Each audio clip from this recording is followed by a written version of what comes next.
स्वागत है दोस्तों आपका हमारे YouTube चैनल सरल किताब में। जैसा कि हम लोगों ने हाइड्रोलिक्स के पिछले लेक्चर में वीडियो में most important 25 question objective cover किए थे।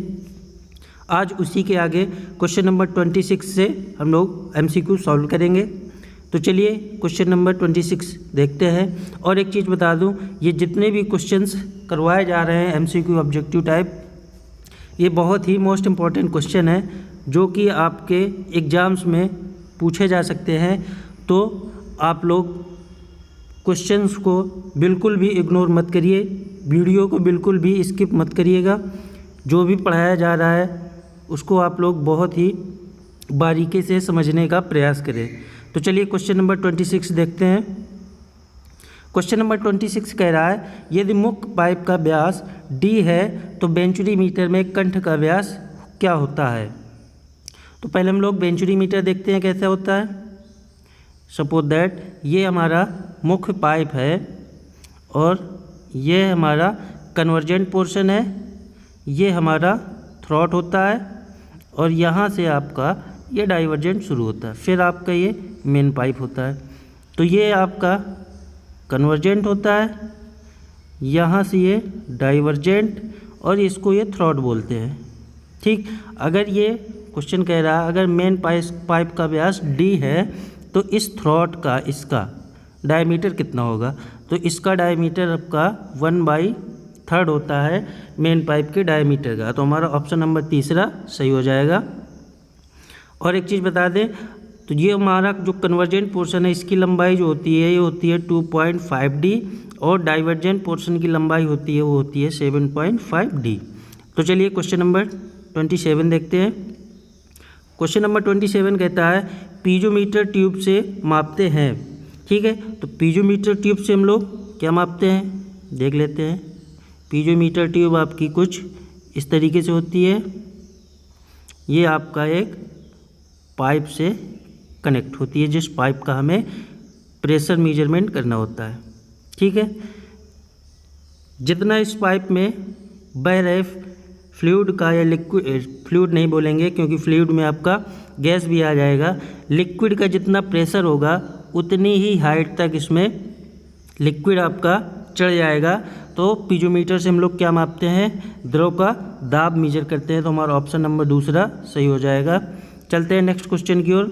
अगला क्वेश्चन है, किसी द्रव के 100 मीटर क्यूब की सांहति 50,000 किलोग्राम है तो द्रव का घनत्व ज्ञात कीजिए। ठीक है, तो ये 100 मीटर क्यूब जो दिया है ये आपका आयतन है, ये क्या है आयतन है। और ये जो दिया है 50,000 किलोग्राम ये आपका द्रव्यमान है। तो ये कितना हो जाएगा 50,000 किलोग्राम। और पूछ क्या रहा है, घनत्व पूछ रहा है। तो हम लोग जानते हैं घनत्व बराबर होता है क्या है, द्रव्यमान बटे आयतन, मतलब m/v होता है। तो m आपका कितना है 50,000 और आयतन कितना है 100। तो इसको हम लोग 100 लिख देंगे।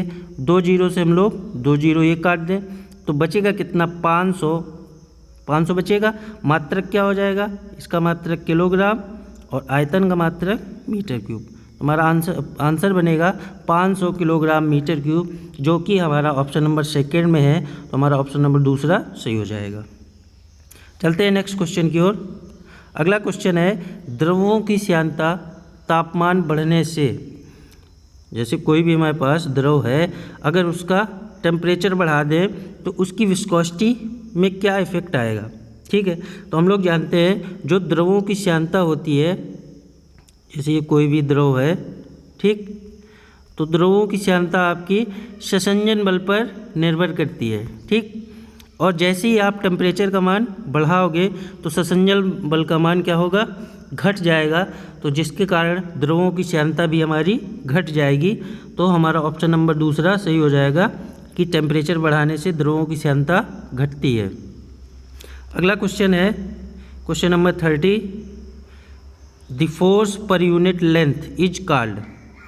क्वेश्चन है फोर्स मतलब F/, पर यूनिट लेंथ मतलब L है, पर यूनिट का मतलब है लेंथ को हम लोग 1 कर दें तो ये किसके बराबर हो जाएगा।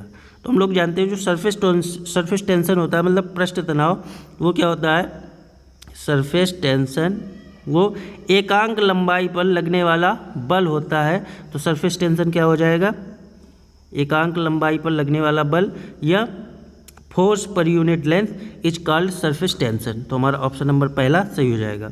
चलते हैं नेक्स्ट क्वेश्चन की ओर। अगला क्वेश्चन है गैसों की सांद्रता तापमान बढ़ाने से क्या होगी।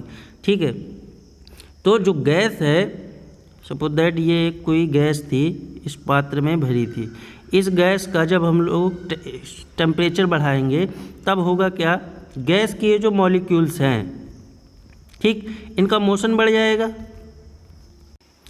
जैसे ही इसका मोशन बढ़ेगा तो हमारी जो विस्कोसिटी होगी वो भी हमारी इंक्रीज हो जाएगी। तो हम कह सकते हैं गैसों में जो विस्कोसिटी है टेम्परेचर बढ़ने के साथ साथ बढ़ती है। तो हमारा ऑप्शन नंबर पहला सही हो जाएगा। चलते हैं नेक्स्ट क्वेश्चन की ओर। अगला क्वेश्चन है तरल का वह गुण जिसके कारण किसी तरल के अणु एक दूसरे को आकर्षित करते हैं क्या कहलाता है। जैसे ये हमारे पास एक लिक्विड था, ठीक, इस लिक्विड का या फ्लूइड का जो भी है, ये कण आपस में एक दूसरे को आकर्षित करते हैं, ठीक। तो ऐसे फोर्स को हम लोग क्या कहते हैं, कोहेशन फोर्स। कोहेशन फोर्स मतलब संसंजन बल कहते हैं, क्योंकि अगर लिक्विड के ही उसी लिक्विड के अणु आपस में एक दूसरे को अट्रैक्ट कर रहे हैं तो उसे हम लोग क्या कहते हैं, संसंजन बल। अगर अदर लिक्विड मतलब जैसे ये एक लिक्विड था और दूसरा लिक्विड होता या कोई दूसरा हमारा सब्सटेंस होता, ठीक, तो अगर दूसरे अणु, इसका अणु और ये जो हमने एक पात्र ले लिया इसका अणु आपस में एक दूसरे को आकर्षित करें तो उसे हम लोग क्या कहते हैं, आसंजन बल, ठीक है। तो हमारा ऑप्शन नंबर दूसरा सही हो जाएगा। चलते हैं नेक्स्ट क्वेश्चन की ओर। अगला क्वेश्चन है किसी तरल का वह गुण जिसके कारण विभिन्न प्रकार के अणु एक दूसरे को आकर्षित करते हैं क्या कहलाता है। तो अभी हमने देखा था यदि सेम अणु है तो संसंजन बल और डिफरेंट है तो हमारा क्या हो जाएगा, आसंजन बल मतलब एडेसिव फोर्स। हमारा ऑप्शन नंबर तीसरा सही हो जाएगा। चलते हैं नेक्स्ट क्वेश्चन की ओर। अगला क्वेश्चन है हमारा पानी की गिरती हुई बूंद गोल आकार में होती है, इसका कारण है, ठीक।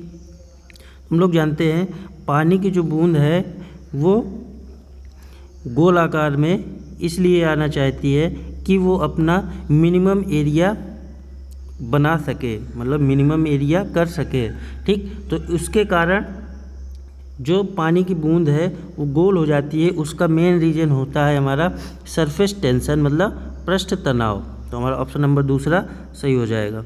चलते हैं नेक्स्ट क्वेश्चन की ओर। अगला क्वेश्चन है पृष्ठ तनाव का मात्रक होता है the unit of surface tension, ठीक।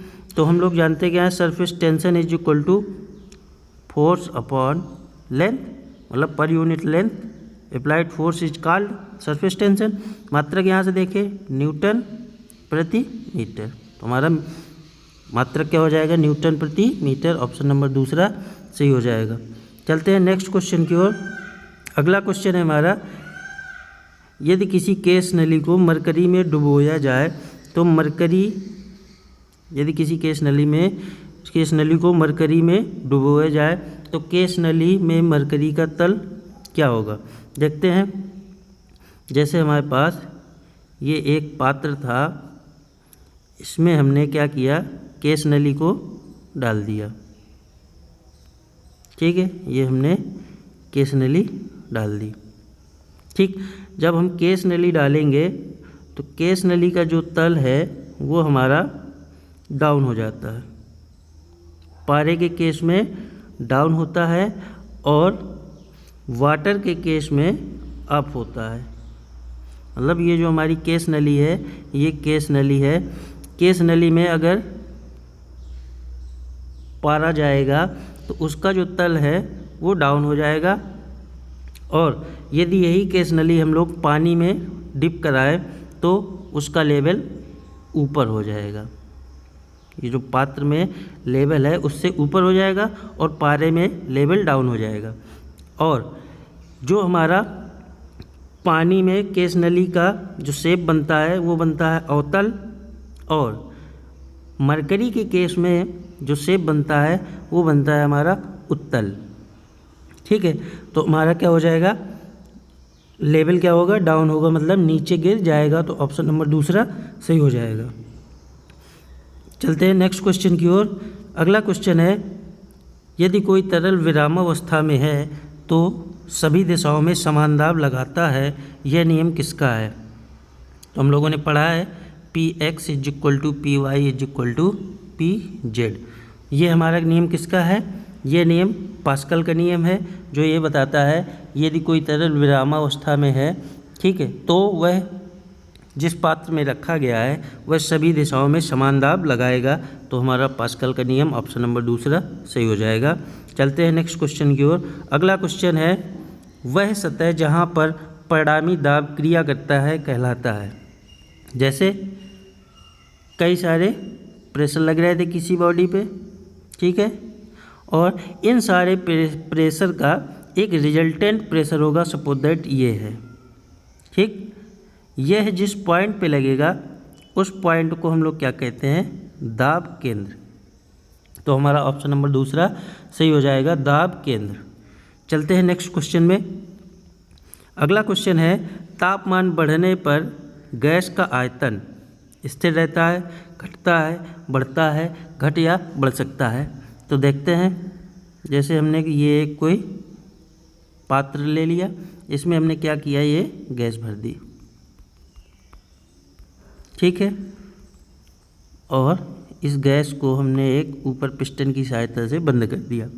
अगर इसको गर्म किया जाए, जब गर्म करेंगे तो गैसों का प्रेशर बढ़ेगा, गैस के अंदर मॉलिक्यूल्स जो हैं इन मॉलिक्यूल्स का मोशन बढ़ेगा, ठीक, और साथ साथ इसके अंदर का प्रेशर बढ़ेगा, ठीक, जिसके कारण ये पिस्टन आपका ऊपर की तरफ मूव कर जाएगा। जैसे ही पिस्टन ऊपर की तरफ मूव करेगा तो जो गैस का आयतन है वो हमारा क्या होगा, बढ़ जाएगा। तो ऑप्शन नंबर तीसरा सही हो जाएगा। चलते हैं नेक्स्ट क्वेश्चन की ओर। बैरोमीटर की सहायता से मापा जाता है। तो हमारा जो बैरोमीटर है, तो बैरोमीटर से हम लोग एटमॉस्फेरिक प्रेशर मेजरमेंट करते हैं, मतलब वायुमंडलीय दाब को मापते हैं। तो हमारा ऑप्शन नंबर तीसरा सही हो जाएगा, वायुमंडलीय दाब। चलते हैं नेक्स्ट क्वेश्चन की ओर। अगला क्वेश्चन है, किसी पदार्थ का घनत्व, किसी पदार्थ का घनत्व, सपोज दैट हमने ले लिया रो ऑफ क्या, डीजल ले लिया। किसी पदार्थ का घनत्व तथा किसी मानक पदार्थ के घनत्व, मानक पदार्थ मान लिए, कुछ भी मान लेते हम लोग, लेकिन अगर हम लोग लिक्विड की बात करते हैं तो जो हमारा स्टैंडर्ड पदार्थ है लेते हैं वो 4 डिग्री सेंटीग्रेड पर H2O को लेते हैं। इन दोनों के रेशियो को क्या कहते हैं, इन दोनों के रेशियो को हम लोग कहते हैं स्पेसिफिक ग्रेविटी, आपेक्षिक घनत्व या आपेक्षिक गुरुत्व, स्पेसिफिक डेंसिटी या स्पेसिफिक ग्रेविटी बोलते हैं। तो हमारा ऑप्शन नंबर तीसरा सही हो जाएगा, आपेक्षिक घनत्व। चलते हैं नेक्स्ट क्वेश्चन की ओर। अगला क्वेश्चन है हमारा, श्यानता का एसआई मात्रक होता है, ठीक। तो हम लोग जानते हैं श्यानता का एसआई मात्रक क्या होता है, न्यूटन सेकेंड पर मीटर स्क्वायर, या इसको हम लोग क्या बोल सकते हैं, पास्कल सेकेंड। तो हमारा ऑप्शन नंबर तीसरा सही हो जाएगा, न्यूटन सेकेंड पर मीटर स्क्वायर या पास्कल सेकेंड।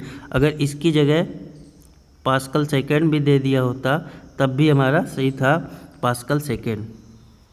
चलते हैं नेक्स्ट क्वेश्चन की ओर। अगला क्वेश्चन है, 1 लीटर कितने घन मीटर के बराबर होता है। बहुत ही अच्छा क्वेश्चन है, ठीक है। तो निकालते हैं हम लोग क्या जानते हैं कि जो 1 मीटर क्यूब होता है, 1 घन मीटर होता है, वो हमारा 1000 लीटर के बराबर होता है, 1000 लीटर के। अगर हम लोग यहाँ से 1 लीटर निकालें,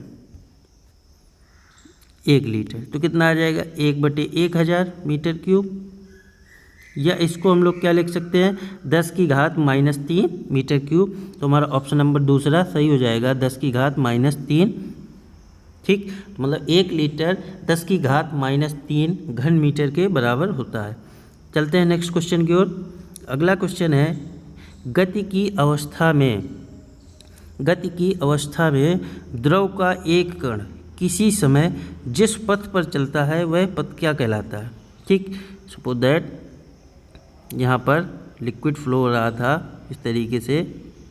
ठीक, द्रव का कोई कण, सपोज दैट ये वाला कण है, ये कण जिस पथ पर चलेगा, सपोज दैट ये यहाँ से ऐसे चल रहा है, तो ये पथ क्या कहलाता है। ठीक, तो ये जो पथ है ये हमारी पथ रेखा कहलाती है। तो हमारा ऑप्शन नंबर दूसरा सही हो जाएगा, पथ रेखा। चलते हैं नेक्स्ट क्वेश्चन की ओर। क्वेश्चन नंबर 45 कहता है, यदि द्रव के प्रवाह में कोई रंग डाल दिया जाए तो एक रंगीन पट्टी प्राप्त होती है, इस पट्टी को क्या कहते हैं। जैसे हम लोग इस लिक्विड में किसी एक कण पर क्या किए, ये लिक्विड था, इस लिक्विड में हमने कहीं पर एक कलर डाल दिया। ठीक, अब वह कलर जब बहेगा लिक्विड के साथ आगे तो एक लेयर के रूप में मिलेगी हमें। तो उसी लेयर को हम लोग किस नाम से जानते हैं, ये जो लेयर मिली कलर डालने से, उस लेयर को हम लोग किस नाम से जानते हैं। तो वह जो लेयर होती है वह आपकी स्ट्रीक लाइन होती है या तंतु रेखा कहलाती है। तो हमारा ऑप्शन नंबर तीसरा सही हो जाएगा, तंतु रेखा। चलते हैं नेक्स्ट क्वेश्चन की ओर। अगला क्वेश्चन है, यदि द्रव प्रवाह के दौरान किसी समय किसी बिंदु से गुजरने वाले सभी कणों की गति, दाब व घनत्व एक समान रहे तो ऐसे प्रवाह को क्या कहते हैं। देखते हैं, जैसे ये हमारा कोई सेक्शन था, इस सेक्शन से हमारा कोई लिक्विड फ्लो हो रहा था। अब एक टाइम हमने क्या किया, किसी टी टाइम पर यहाँ से गुजरने वाले जो लिक्विड है, लिक्विड की अगर बात करें, उसकी प्रॉपर्टी देखें कि उसकी वेलोसिटी क्या है, प्रेशर क्या है और डेंसिटी क्या है, ये सब कुछ देखें। ठीक, और सारे कणों की वेलोसिटी, प्रेशर, डेंसिटी एक समान रहे, कोई भी चेंजमेंट ना हो, तो ऐसे प्रवाह को हम लोग क्या कहते हैं, अपरिवर्ती प्रवाह या स्टेडी फ्लो कहते हैं। Steady flow, STEADY, steady flow, हम लोग इसको क्या कहते हैं, अपरिवर्ती प्रवाह। चलते हैं क्वेश्चन नंबर 47 की ओर।